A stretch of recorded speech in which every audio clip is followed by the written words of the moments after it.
Najlepša hvala najprej za prijazno predstavitev, lepo vas vse skupaj pozdravljam. Akademsko društvo Pravnik je izbralo nek aktualen kazenski postopek, v katerem se očitno odpirajo določena pomembna pravna vprašanja, ki jih jemljem za iztočnico svoje razpravi o varstvu pravic oziroma vprašanju načela poštenega sojenja v kazenskem postopku. En sklop vprašanj, ki se je odprl ob konkretnem kazenskem postopku, se je nanašal na vprašanje tožbe.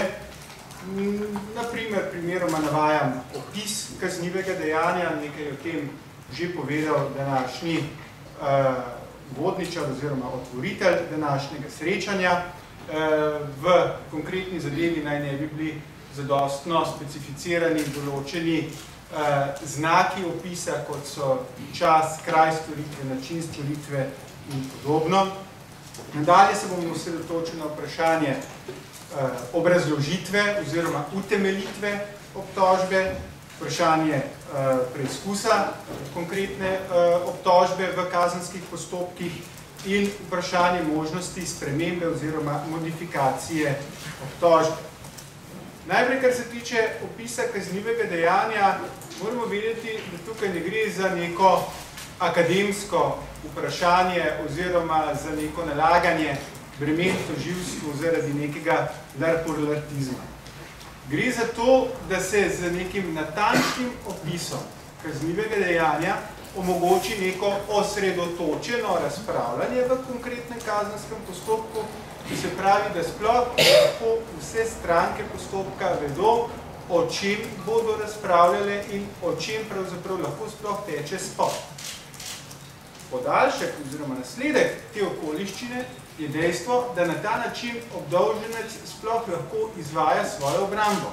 Namreč, če ne ve točno, kdaj naj bi sploh storil dejanje, ki se mu očita, način, kako naj bi ga storil, mesto, kjer naj bi ga storil in podobno, neke druge okoliščine, če niso opisane, ne more uporabljati nekih temeljnih orodij obrambe, kot je na primer zatrjevanje alibija in podobno. To spet seveda ni samo akademsko vprašanje.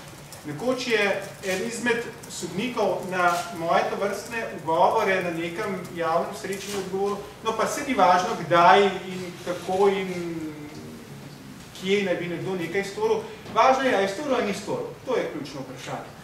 Vendar, če imamo nek pošten postopek, element katerega je tudi enakost orožij, mora obramba imeti primerno orožje, da se brani proti takšnim očitkom. Zaradi tega je potrebna jasna konkretizacija opisa kaznivega dejanja.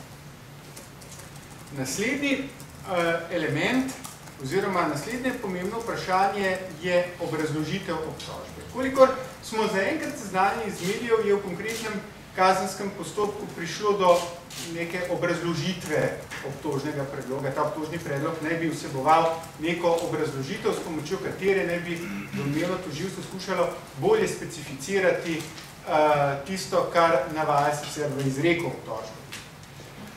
Tukaj moram reči, da je to pravzaprav nek zelo velik nadstandard. Namreč, naše kazensko pravosodje, naša kazenska praksa skupaj s kazenskim procesnim pravom, torej zakonom o kazenskem postopku, popolnoma neprimerno dopušča, da se vlagajo obtožni predlogi brez obrazložitve. V Sloveniji je več kot 95% obtožnih predlogov brez vsake obrazložitve, kar omogoča za moj pojem neko pravno negotovost obtožencu, ko tak predlog prejme, ne ve pravzaprav na podlagi, če se mu pa to očitajo. Zdaj seveda nekateri pravijo, ja, sej, kdor se znajde v kazenskem postopku, itak ni nedolžen in če je storil dejanje, že dobro ve, odkot tožilcu taki očitki. Ja, kaj pa, če je nedolžen? Štartamo pravzaprav iz domneve nedolžnosti, domnevamo, da je nedolžen. In če resno jemljamo to domnevo, ne zgolj na neki akademski ravni, seveda obtoženec se sooči situacijo, kjer ima resne težave braniti. Nadaljni element ki se je odprl, oziroma nadaljnje vprašanje, ki se je odprlo v zvezi s konkretnim kazenskim postopkom, je vprašanje preizkusa obtožbe. Tožilec obtožbo vloži in na podlagi tega pride do sprožitve kazenskega postopka, v konkretnem zadevu tudi do razpisa glavne obravnave. V našem kazenskem postopku, v okviru rednega kazenskega postopka, kadar gre za kazniva dejanja nad 3 leta zapora, zakon omogoča obdolžencu vložiti ugovor zoper obtožnico, s katerim lahko vsaj ugovarja temu, kaj piše v obtožbi in skuša pokazati, da ni temeljnih pravnih in dejanskih predpostavk za to, da bi se pravzaprav začela sploh glavna obravnava v njegovi zadevi. V skrajšanem kazenskem postopku, kot je primer v konkretni zadevi in tudi v 3/4 vseh drugih kazenskih postopkov v dejanskem dogajanju v Sloveniji, pa takšne faze preizkusa obtožnega predloga sploh ni. In posameznik pravzaprav obtožnemu predlogu sploh ne more ugovarjati, dokler se ne znajde v sodni dvorani. To je resna disfunkcija našega kazenskega postopka, ki bi preprosto moral vsebovati neko določeno sito, ki bi onemogočalo, da bi šikanozne, kapriciozne, očitno neutemeljene in sicer nekvalificirane obtožbe pravzaprav lahko pripeljale do nekega resnega dogajanja, kot je oziroma vsaj mora biti glavna obravnava. Pa tudi tam, kjer zakon formalno omogoča preizkus obtožbe, oziroma ne samo formalno sodinsko, dejansko omogoča preizkus obtožbe v pravnem in dejanskem smislu, kjer obstaja ugovor zoper obtožnico v rednem kazenskem postopku, ta v praksi ne igra resne vloge. Raziskave kažejo, da je približno 99% obtožb spuščenih na glavno obravnavo, oziroma da se 99% ugovorov zavrne. Zdaj seveda nekdo bo lahko rekel, tožilci pišejo tako odlične obtožbe, da je mogoče 1 na 100 kaj problematična. Oziroma, da odvetniki in obdolženci ne znajo ugovarjati in je zato pač čisto nesmiselno, da bi tem ugovorom ugodili. Sam se s tem ne strinjam. Mislim, da so obtožbe večkrat problematične in nepotrebno obremenjujejo sodišča. To kaže v končni fazi končni izid postopkov, ki pa se ne konča 99% v korist tožilstva, pa ne zgolj to. Neka teorija pravi, zagovarjajo recimo profesor Pestalozza iz Nemčije, ki je strokovnjak za ustavno procesno pravo, ki pravi, da če je neko pravno sredstvo več kot 95% neučinkovito v praksi, potem je najbolje takšno pravno sredstvo odpraviti, zaradi tega, ker ga očitno nihče ne jemlje resno. To se pravi, organ, ki o njem odloča, pravzaprav z levo roko nekako zavrača vse skupaj, oziroma ne služi to res ničemu. Končno v zvezi z vprašanjem obtožbe želim izpostaviti še možnost modifikacije obtožbe. V konkretnem kazenskem postopku obtožba ni bila še niti prebrana, kaj šele, da bi bila modificirana oziroma spremenjena. No, naš kazenski postopek pozna še eno pomembno disfunkcijo oziroma še en pomemben velik problem v zvezi z obtožbo, in sicer možnost, da jo tožilec lahko kadarkoli spremeni. Kaj to pomeni? Zdaj, seveda, za tiste, ki so vnaprej prepričani, da je vsak, ki se usede na zatožno klop, že kriv, ne vidi v tem nič slabega. Če tožilec vidi, da po prvi liniji ne gre, oziroma da ne bo obsodbe, bo pa pač na neki točki obtožbo spremenil, bo pa na tisti drugi način prišel do obsodbe obdolženca, ki je itak kriv, če njega pa tam noter ne bi bilo. Vendar problem je v tem, da je to zelo problematično z vidika pravice do obrambe. Bom dal določen primer.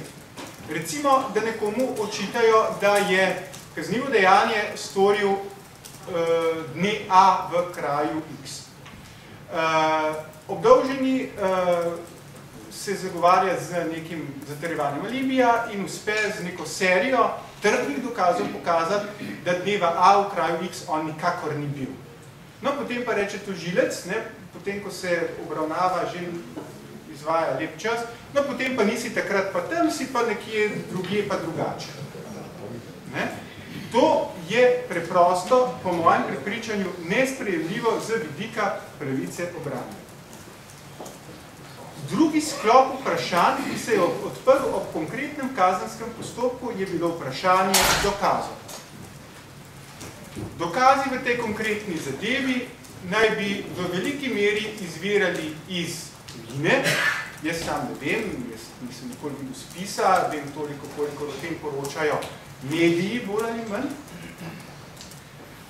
Torej, ti dokazi naj bi izvirali iz tujine in se jim, oziroma se razpravljajo z njimi o njihovi verodostojnosti, po prepričanju nekaterih na teh dokazov ne bi nič bilo, po prepričanju drugih ne bi pa zelo obremenjujoči. In drugo vprašanje je vprašanje dovoljenosti. Obramba je v tem kazenskem postopku zahtevala izločitev dokazov, ki naj bi bili po prepričanju obrambe nedovoljeni. Tožilec temu nasprotuje, slikovito se je izrazil, če bomo izločili vse te dokaze, za katere obramba trdi, da so nedovoljeni, bojo ostale samo platnice. Zdaj, vprašanje verodostojnosti in dovoljenosti moramo ločiti. Verodostojnost je vprašanje, ali kaj sploh dokazujejo te dokazi, tistega, kar tožilec trdi. Vprašanje dovoljenosti pa je drugo vprašanje, namreč ali te dokaze, tudi če kaj konkretnega trdijo, ali jih lahko uporabimo v kazenskem postopku.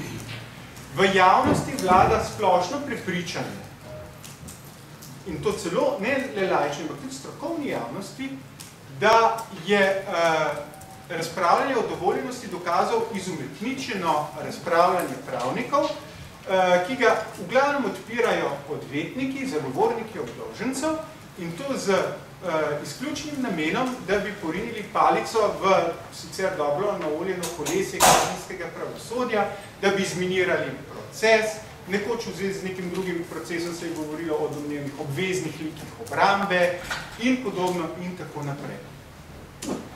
Vse naj bi v bistvu teh nenavadnih ravnanj zagovornikov pa naj bilo v tem, da se obdolženci strašno bojijo težkih in obremenilnih dokazov in želijo pač se tem obremenilnim in težkim dokazom izogniti. Zato, da na ta način, da pač zatrjuje, da so ti dokazi nedovoljeni. Vendar ne gre za to. Večkrat poudarjam v konkretnih kazenskih postopkih kot zagovornik in tudi kot predavatelj študent. Vprašanje dovoljenosti dokazov je temeljno vprašanje pravnosti posamezne države. Če državi dovolimo, če tožilcu dovolimo, da se v kazenskem postopku posluži nedovoljenih dokazov, pomeni, da dovoljujemo protipravno ravnanje države. In tega enostavno ne moremo dopustiti. In razprava o dovoljenosti dokazov je razprava o pravnosti posamezne države.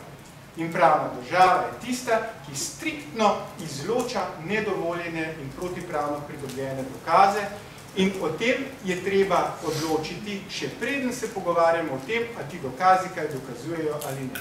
Zato dejstvo, da zagovorniki zahtevajo izločitev dokazov, pomeni zgolj to, da želijo imeti pošten postopek za svojega klienta. Ne pa, da se tako zelo bojijo obtožb in da je njihov klient sigurno kriv in morajo zdaj skušati najti neko procesno finto, da bo zadeva na nek drug način izšla ven iz kazenskega kolesja. Katere vrste nedovoljenih dokazov pravzaprav poznamo? Naš zakon govori o 3 vrstah in naš zakon je v tem kontekstu celo, lahko rečem, zelo dober. Prvo so dokazi, ki so nedovoljeni po samih določbah zakona o kazenskem postopku. Zdaj z določenih dokazov, že naš zakon pravi, da so nedovoljeni. Druga vrsta takšnih nedovoljenih dokazov so dokazi, ki so pridobljeni v neskladju s človekovimi pravicami in temeljnimi svoboščinami. Tretja vrsta dokazov pa so dokazi, ki izvirajo iz prve ali druge vrste teh dokazov, to so tako imenovani sadeži zastrupljenega drevesa. Če izvirajo iz nedovoljenih dokazov, so seveda tudi sami nedovoljeni. Kakšna je posledica tega, da imamo nek dokaz, ki je nedovoljen? Posledica je, da je treba tak dokaz izločiti. Govorimo o ekskluziji, izločitvi protipravno pridobljenih dokazov. Nemoralno in protipravno bi bilo, da bi pravni sistem uporabljal protipravno pridobljene dokaze. To je osnovna abeceda, o tem pogajanj preprosto, po mojem mnenju, ne more biti. Kdaj nastopi ekskluzija dokazov? Ta mora na vsak način nastopiti pred začetkom kazenskega postopka. V konkretnem kazenskem postopku so se pojavili določeni očitki, določena vprašanja, ja kako, zdaj pa ne moramo priti niti do tega, da bi tožilec prebral obtožni predlog, ne začne se dokazovanje, ker je zdaj obramba ostala in začela s svojimi ekskluzijskimi zahtevki. Ampak v konkretni zadevi obramba je preprosto morala ravnati takrat. 83. člen zakona o kazenskem postopku zahteva, da se zahtevo za izločitev dokazov poda pred začetkom glavne obravnave, to se pravi pred začetkom branja obtožnega predloga, vmesne faze, kjer bi šlo pa za nek preizkus obtožbe, pa tukaj sploh ni. Obramba ni imela druge možnosti, da bi dala kadarkoli drugače te konkretne predloge. Logično je tudi in razviti pravni sistemi imajo zelo močno tako imenovano vmesno fazo, fazo preizkusa, kjer se dejansko odloča o tem, a so posamezni dokazi dovoljeni ali ne. In so razviti zelo dobri in dodelani mehanizmi. Slovenski sistem je pa bil osnovno gledano na neki načelni ravni zelo dobro završen.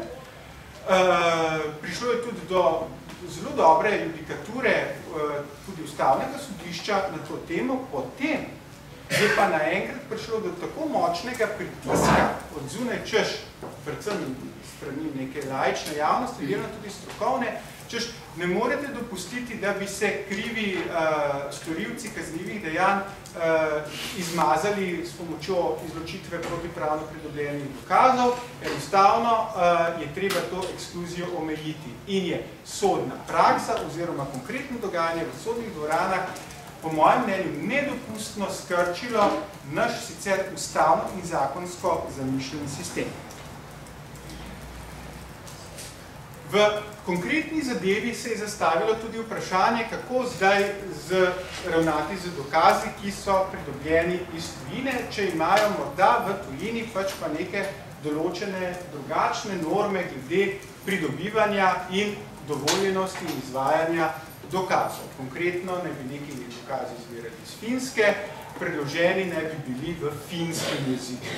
Zdaj, jaz mislim, da zadeva mora biti jasna. Vsako procesno gradivo, ki se uporablja pred slovenskim sodiščem, kjer je vladni jezik slovenski, mora biti v slovenskem jeziku. To je jasno. Ne? Če ne bi bilo neko domnevno obremenilno gradivo v tujem jeziku, mora obdolženec, celo če je tujec, imeti možnost, da se seznani z tem obremenilnim gradivom v jeziku, ki ga razume. Zdaj, finsko največ ne razume prav veliko ljudi v tistem konkretnem kazenskem postopku. Ampak to niti ni bistven problem. Najbrž je to pač zgolj tehnično vprašanje, ki se bo kmalu premakalo. Bolj pomembna stvar je, kako v bistvu premagati oziroma kako presoditi neko nehomologiranost dveh pravnih sistemov, kjer naj bi na Finskem domnevno uporabljali oziroma imeli drugačne kavtele, kot jih imamo v Sloveniji. Kaj storiti tedaj, kadar je nek dokaz pridobljen na Finskem ali pa v kateri drugi državi drugače, kot bi ga pridobivali pri nas? Glede tega imamo v Sloveniji zelo jasno in po mojem mnenju popolnoma pravilno načelno stališče Vrhovnega sodišča. Vrhovno sodišče je v sodbi KP 16/2007 sprejelo naslednjo stališče. Dokazi, ki so pridobljeni iz tujine, so v Sloveniji uporabni pod dvemi pogoji, ki morata biti izpolnjena kumulativno, se pravi dvakrat. Prvič, da je ta dokaz pridobljen skladno s tujo procesno zakonodajo, torej, če gre za finski dokaz, da mora biti dokaz pridobljen skladno s finsko zakonodajo, da tam niso kršili njihovih norm. In drugič, da mora biti ta dokaz pridobljen skladno z ustavno zagotovljenimi človekovimi pravicami in temeljnimi svoboščinami. To se pravi, to pa so človekove pravice in temeljne svoboščine, kot so zagotovljene z našo ustavo. Možno je, da je v konkretni situaciji ustavni standard v Sloveniji višji kot v neki tuji državi, primeroma na Finskem ali pa katerikoli drugi državi, in posledično se dokaze, ki so zbrani za rešitve takega standarda v Sloveniji, ne more uporabiti. To je tudi logično. Jaz ne vem, kako bi lahko nekdo zagovarjal poštenost postopka, če se tam uporabljajo dokazi, ki so pridobljeni s kršitvijo ustavno zagotovljenih človekovih pravic in temeljnih svoboščin, če hkrati naš zakon jasno pravi, da so to nedovoljeni dokazi, skladno z drugim odstavkom 18. člena zakona o kazenskem postopku, in če hkrati naše ustavno sodišče v prvi sestavi sicer, ki je bila verjetno najbolj garantistična od vseh sestav do sedaj, sprejelo stališče, da se z ekskluzijo dokazov pravzaprav zavaruje človekove pravice in temeljne svoboščine, konkretno pravico do enakega varstva pravic iz 22. člena ustave. Zdaj, to načelno stališče je super, v praksi pa naletimo zagovorniki obdolžencev na težave, ker se sodišču kar nekako trese roka, da bi izločilo dokaze, ki so pridobljeni v neskladju z ustavno zagotovljenimi človekovimi pravicami in temeljnimi svoboščinami. Bom dal primer. Naša ustava izrecno zahteva, da se hišno preiskavo izvede le na podlagi odredbe sodišča. Le sodnik je tisti, ki lahko da odredbo za hišno preiskavo. V Italiji zadošča, če je to državni tožilec. Mislim, da bi moralo biti vsakemu laiku, ne zgolj pravniku, jasno, da je hišna preiskava, oziroma da so rezultati hišne preiskave, ki so bili pridobljeni v Italiji na podlagi tožilčeve odredbe, nedovoljen dokaz in mora pač to ven. Zdaj, za konkretni kazenski postopek pa jaz pravzaprav nisem podrobneje seznanjen z očitki, kaj ne bi bilo narobe s finskimi dokazi, vendar jaz mislim, da je to treba presojati z zelo jasnim, tankim rezom. Kje naša ustava posameznega dokaza ne dopušča, kje pa to vendar nekaj. Tretje vprašanje je bilo vprašanje izločitve sodnika v konkretni, oziroma sodnice v konkretni kazenski zadevi. Slovenska doktrina je tukaj zelo jasna. Če se sodnik seznani z nedovoljenimi dokazi, mora biti iz zadeve izločen. To je jasna posledica odločbe ustavnega sodišča v 1.92/96, ki je pravzaprav v naš pravni sistem uvedla eno zelo sodobno doktrino tako imenovane psihološke okužbe, ki je pravzaprav lahko razumljiva tudi vsakemu laiku. Če je sodnik videl neko stvar pri svojem odločanju, če se seznanil z nekim dokazom, tega preprosto ne more odmisliti, ko bo odločal o krivdi ali nedolžnosti posameznega obdolženca, čeprav je ta dokaz formalno dal ven iz spisa. Zato je logično, da se to vprašanje razreši hkrati z vprašanjem izločanja dokazov. Spet tukaj očitno manjka neka ta vmesna faza med vložitvijo obtožbe in glavno obravnavo, kjer bi se razčistilo vprašanje dovoljenosti dokazov in bi se hkrati razčistilo tudi vprašanje, ali lahko konkretni sodnik sodeluje pri odločanju v zadevi. Tako pa smo soočeni s situacijami, ko naj bi se kazenski postopek že začel ali se pa že začne in potem sredi nekega dolgotrajnega kazenskega postopka izbruhne vprašanje, ali mora ta konkretni sodnik ven iz postopka in ali mora vse spet na začetek. Vseh teh problemov ne bi bilo, če bi imeli delano ustrezno vmesno fazo. Končno je eno izmed pomembnih vprašanj, ki se je izpostavilo v zvezi s konkretnim kazenskim postopkom, vprašanje javnosti sojenja. Oziroma možnosti spremljanja, snemanja in tako naprej konkretne glavne obravnave. Tukaj jaz mislim, da je prišlo do, kolikor sem medijsko videl, do več nekih nepotrebnih zapletov, vendar zadeva bi samo po sebi morala biti dovolj jasna in zlahka rešljiva. Po 24. členu Ustave je sojenje javno. Zato ni, torej, to javnost je mogoče v konkretnih primerih, ki jih določa Zakon o kazenskem postopku tudi zapreti, vendar v konkretni situaciji zaenkrat, mislim, da ta vprašanja zaenkrat niso izbruhnjene, tako da nekih omejitev na to temo niti ne bi smelo biti. Vsa tista spraševanja, ali se lahko ima neke določene elektronske pripomočke, s pomočjo katerih naj bi hipotetično bilo mogoče predvajanje tega v realnem času izven sodne dvorane, pa mislim, da je popolnoma odveč. Kakršnokoli poseganje v elektronske naprave obdolžencev, zagovornikov in tako naprej je nedovoljen poseg v pravico do komunikacijske zasebnosti in v tej situaciji popolnoma. Toliko mogoče kot nek oris nekih mojih pogledov na posamezna vprašanja, ki so se pojavila ob konkretnem kazenskem postopku, po potrebi pa seveda sem na voljo še za dodatno pojasnilo vprašanja, ki smo ga diskusili.